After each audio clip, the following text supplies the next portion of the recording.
Dreams ইমোশনের আরেকটা নতুন ব্লগে তোমাদের সকলকে স্বাগত। আজকে কিন্তু আমি আরেকটা নতুন জায়গার সন্ধান তোমাদেরকে দেব। এর আগের ম্যাক্সিমাম ব্লগে তোমরা আমাদের দুজনকেই বেশিরভাগ দেখে এসেছো, কিন্তু আজকে আমি আমার এই ব্লগে যাদেরকে শেয়ার করছি তারা কিন্তু আমার প্রতিবেশী হয়, মানে আমরা একই জায়গায় থাকি এবং এখান থেকেই আমাদের বন্ডিং স্টার্ট। মানে এতটাই ভালো বন্ডিং যে আমরা মোটামুটি 2 সপ্তাহ যেতে পারিনি, ঘোরার প্ল্যান করে ঘুরতে চলে এসেছি। এবং কোথায় ঘুরতে গেছি, কি ঘুরতে গেছি সমস্তটাই ব্যাখ্যা করব। সাতটাগাছি স্টেশনে পৌঁছে আমরা কিন্তু প্রথমেই করে নিয়েছিলাম ব্রেকফাস্ট, যেখানে ছিল আলুর দম অ্যান্ড পরোটা। তারপরেই চলে এসেছিলো আমাদের ট্রেন। যেহেতু খুব তাড়াতাড়ি আমাদের ট্রেনের টাইম ছিল না টিকিট কাটার জন্য, সেজন্য আমরা কিন্তু স্লিপারে গিয়েছিলাম এবার। তো খুব কষ্ট করেই যেতে হয়েছিল। দেন ট্রেন থেকে আমরা যে দৃশ্যগুলো দেখেছিলাম, এই দৃশ্যগুলো দেখে সত্যিই মন ভালো হয়ে গেছিলো। দেখতে যাচ্ছিলাম সমুদ্র, কিন্তু রাস্তায় যেতে যেতে কিন্তু পাহাড় আমাদের মন একদম ভুলিয়ে দিয়েছিল। সেই দৃশ্যটাই তোমাদের সাথে শেয়ার করছি।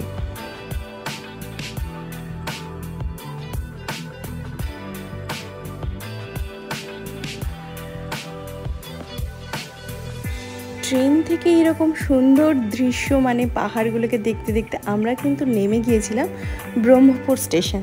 ব্রহ্মপুরটা কোথায়? ব্রহ্মপুরটা কটক থেকে 2টো স্টেশন পরে এবং আমাদের ডেস্টিনেশন ছিল গোপালপুর সি বিচ।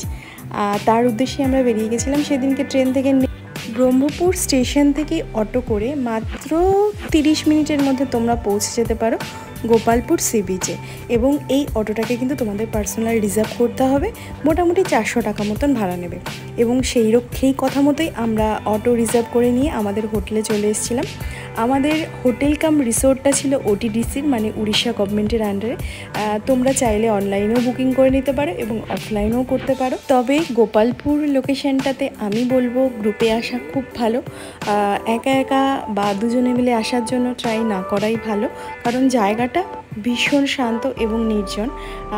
দেখো, আমি তোমাদের সাথে শেয়ার করছি এই আমাদের রিসোর্টের এরিয়াটা। এবং রিসোর্ট থেকে বেরিয়েই এটা ছিল ওই দিনে, মানে আমরা যে গোপালপুর সি বিচে গেছিলাম তার পার্সোনাল সি বিচ। সমুদ্র দেখা যাচ্ছে দূরে, এবার কাছে চলে।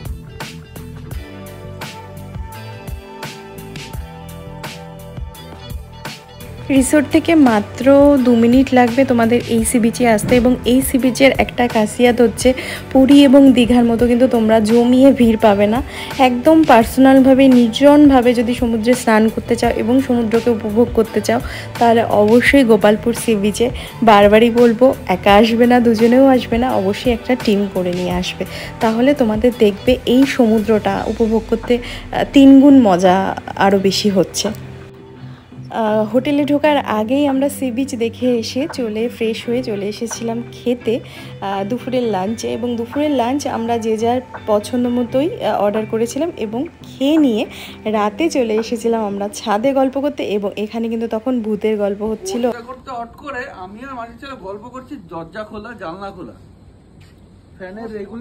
এইভাবে গল্প শুনতে শুনতে আমাদের রাত হয়ে গেছিল 2টো এবং তারপরে আর ভোর হয়নি একেবারে।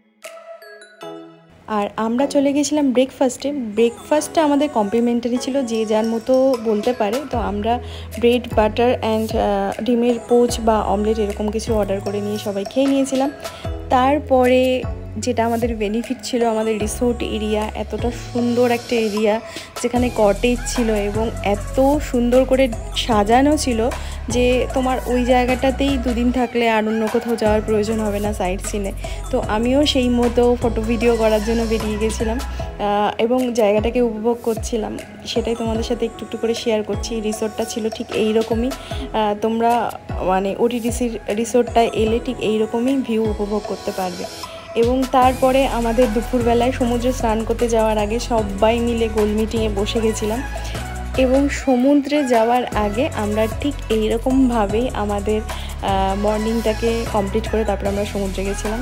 দেখো, সমুদ্রে গিয়ে তো আমরা ভীষণ মজা করেছিলাম, ভীষণ। মানে ওই কদিন যে সমুদ্রে কি করেছিলাম আমাদের কারোরই মনে নেই, কারণ এতটাই মজা করেছিলাম যে প্রত্যেকটা স্মৃতি তুলে ধরা সম্ভব না। কিছু কিছু জিনিস তোমাদের সাথে শেয়ার করছি, যে ওরা কী ধরনের পাগলামো করেছিল বা আমরা কী ধরনের পাগলামো করেছিলাম। এবং সমুদ্রটা কতটা সুন্দর, দূর দূরান্ত অবধি তোমরা একটাও লোক দেখতে পাবে না।